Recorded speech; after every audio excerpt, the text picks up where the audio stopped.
Strange noises at night, apparitions caught on tape. Are spirits among us, or is it just our imagination? Whether you're a believer or not, the fact that millions of Americans are fascinated by the paranormal is very real. That's right. The Connecticut Ghost Hunters are investigators dedicated to unlocking the secrets of the afterlife through scientific means. Christian Bryan is the founder and lead investigator, and Kelly Schreier, also an investigator, joins us now. Welcome to both of you. Thank you very much. So are you guys like real-life Ghostbusters? I just have to ask right off the bat. Not necessarily Ghostbusters. We're definitely ghost hunters. We don't actually, we're not actually involved in removing ghosts from a house. We just let the client know whether or not there's something there and give them tips on how to deal with it. All right, what makes you different from other paranormal research groups? Well, what we seek out to do is to separate what's real from what can be chalked up to kind of skeptic filled things. Basically what we're looking to do is separate fact from fiction. So we're looking to prove what we can, take fact out of it, and present, essentially things that can be proven. Well, I'm sorry. One thing that we set out to do that a lot of ghost hunting groups don't is we try to disprove a lot of the things that people say and are going on at their residence or in a building, for instance. Say there's like a banging or knocking, we check water pipes and faucets, stuff like that, to see if the banging could be something else. So how does it all work? Somebody calls you and says, hey, I think my house is haunted, come check it out, and then you go there, and what's the process? Well, it's actually a very long process. First, they contact us and by email or calling us, and once we get a general idea of what's been going on in the house, we try to set up a meeting with them to go over the house, find out how many rooms it is, how large it is. From there, we then go try to go through as many town records as we can to see if it's the house is near high tension wires or something that would cause a high electromagnetic field. Because that can sometimes cause someone to hallucinate or also cause some irritations to people.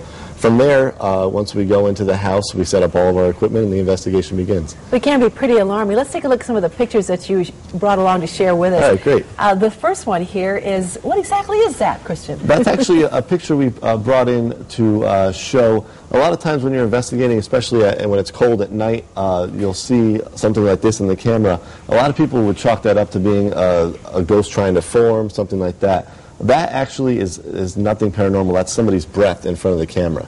So one of the main things we try to do is to educate people, if they're trying to become investigators themselves, amateur or professional, on how to discern whether or not something can be called paranormal. And in this picture we're looking at, is that a similar idea? Is That's that same thing. That's just someone's breath. Gotcha. Yes.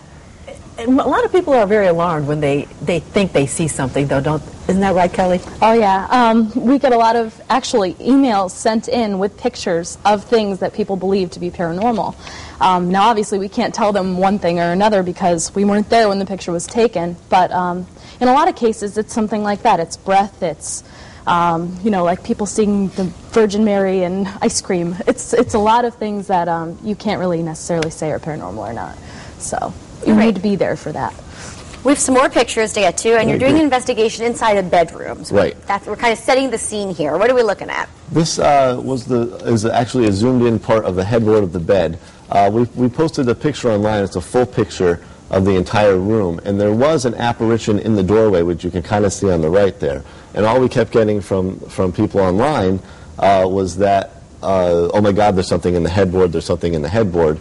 And so we went and took a picture during the day to show that there's actually nothing in the headboard. The picture that shows an apparition is a different picture. Okay, this is actually here. video. This is the video. If you look in the doorway on the right, might be difficult to see, but you can see something sort of coming up. I see it. Yes. Right. Oh my gosh, what is it? It looks like I can't see it. we try not to tell people what it is, but to us and everybody we've shown it to, it looks like a skull coming forward and then going back. So is that confirming that there is some sort of haunted situation, or what do you know from that? It doesn't necessarily confirm it, but it definitely gives us some evidence towards it. That's actually a still frame of the skull coming forward. Right. It doesn't actually confirm it, but it definitely gives us a little bit of evidence to go off of. One of the things that makes that video so spectacular, in my opinion, is that I actually saw something outside the door, which is why I was filming on the door at the time. Oh, and I okay. said, is there something out there? And that's when it popped forward and came back. And you caught it. That's Yes. amazing Yeah. stuff. And is there a cost to all of this? Oh yeah. I'm sure you guys want to make a living, right? Yeah, I mean, essentially, we collect dues, and then we go from there. All of our group members contribute something to what we put forward. So all of the equipment we have is bought by our members, and then we go out and do this for free because it's something we enjoy. So. Exactly. The Good. cost is all on us. If a client has something in their home, we don't charge them anything and for us to come out there and investigate. All right, of course, people can contact you through your website. Right. Absolutely. Right. Which we will have on our website as well, and it you can always go on to our website, WTNH.com. Sure, and we'll click have it on there. Connecticut Style. Great.